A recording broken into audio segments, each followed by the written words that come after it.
pria ini selama tidur. Dia bisa membawa barang di dunia mimpi ke dunia nyata. Pria ini sangat senang. Segala harta karun dan mobil mewah. Uang kertas yang bertumpukan. Selama dia bermimpi. Setelah bangun dia akan mendapatkan kehidupan kaya raya. Tapi siapa sangka, setengah bulan sebelumnya, Sang Yu masih seorang pria yang sangat miskin.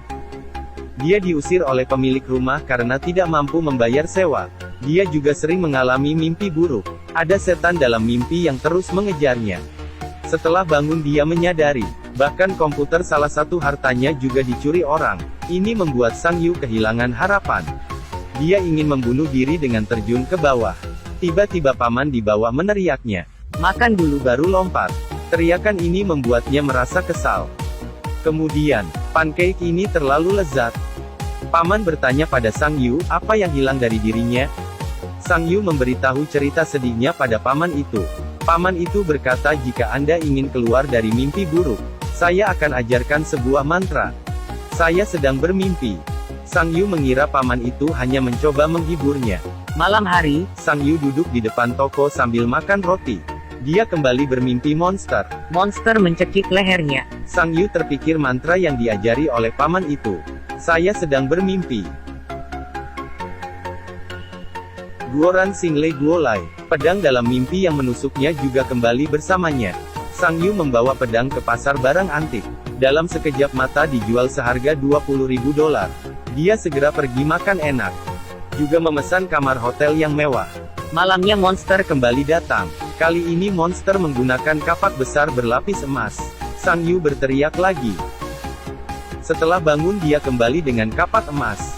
Sejak itu Sang Yu melewati kehidupan orang kaya. Dirinya yang kaya langsung menjadi sombong. Dan menjadi sangat angkuh. Kali ini dia datang ke ruang pameran mewah. Dalamnya penuh dengan lukisan antik. Melihat semua ini membuat Sang Yu iri. Dia sangat ingin mengambil semuanya. Kemudian monster membawa Gatlin kembali muncul. Dia menembak ke arah Sang Yu. Akhirnya dia mati di dalam mimpinya. Sang Yu sadar dan segera bangun dari mimpi. Dia segera makan obat tidur. Dan kembali ke dalam mimpi. Kali ini ia mengambil kesempatan dan mencuri 2 barang antik. Saya sedang bermimpi. Ketika Sang Yu bangun, Dai membawa barang antik mimpi ke dunia nyata. Dia sangat senang. Setelah dibawa ke pasar antik, bos segera melemparkannya cek 1 juta. Sejak dia memiliki kemampuan mengambil barang dari mimpi. Kehidupan Sang Yu sangat wow. Dia membawa 2 juta untuk membeli kafe yang akan bangkrut, milik Xiao Hua yang dia cintai diam-diam. Seperti yang diharapkan, dia makan malam dengan Xiao Hua. Malamnya dia berbaring di tempat tidur dan ingin melakukan aksi yang lebih besar. Sang Yu sedang bersemangat memasukkan uang ke dalam tas. Tiba-tiba dipukul oleh monster dengan tongkat. Sang Yu bangkit dan terus mengambil uang. Sekarang dia bisa mengendalikan segala sesuatu dalam mimpinya. Dengan mudah dia mengalahkan monster. Kantong uang langsung terbang ke tangannya. Dia memanipulasi objek menghalangi monster. Dia berhasil membawa uang ke dunia nyata. Untuk membuat Xiao Hua senang. Dia mengeluarkan uang untuk mengundang orang minum kopi. Dia juga memberikan sekantong uang pada paman tadi. Hanya karena Xiao Hua melihat mobil mewah. Sang Yu membawa mobil mewah dari mimpi ke dunia nyata. Dan diberikan kepada Xiao Hua. Bahkan karena Xiao Hua tersenyum. Dia langsung memiliki ide. Dia menuliskan naskah.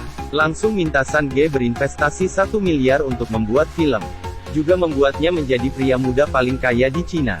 Berhasil menangkap hati Xiao Hua. Tapi keserakahan yang tak berujung. Akhirnya mendatangkan masalah untuknya. Kali ini Sang Yu masuk ke mimpi yang penuh dengan emas. Dia mengambil paksa sabuk emas milik seorang pria tua. Pria tua itu menggores dadanya. Setelah kembali ke dunia nyata, ia menemukan 2 luka di dadanya. Sang Yu sangat bingung. Dulu, cedera dalam mimpi. Tidak akan dibawa ke dunia nyata. Malamnya dia kembali ke dalam mimpi. Dia melihat sebuah bayangan hitam. Saat dia berbalik, Sang Yu terkejut. Itu adalah wajahnya sendiri. Tubuhnya penuh dengan luka. Di depannya, perlahan-lahan menjadi abu. Sang Yu ketakutan dan langsung terbangun. Dia menyadari luka dalam mimpi muncul pada tubuhnya. Melihat semua barang yang dia bawa dari mimpi, Sang Yu sangat terkejut. Dia ingin meminta bantu dari paman penjual pancake, tapi dia diculik di tengah jalan. Yang meminta 10 juta. Sang Yu langsung setuju. Keesokan hari Sang Ge membawa uang untuk menebusnya. Namun saat Qiang melihat saldo Sang Yu, tiba-tiba dia merasa 10 juta terlalu dikit.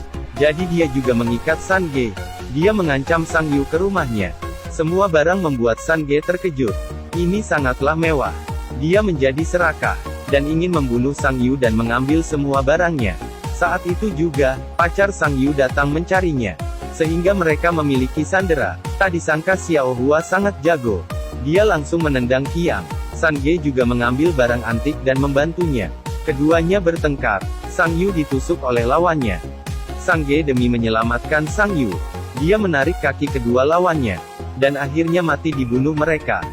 Seorang pria besar mencekik leher Xiao Hua. Sang Yu mengeluarkan pisau, kemudian menusuk ke punggungnya. Dia langsung dilempar oleh pria besar itu. Sang Yu kembali masuk ke dalam mimpi. Dalam mimpi dia datang ke penghalang biru. Adegan masa lalu berputar kembali dalam pikirannya.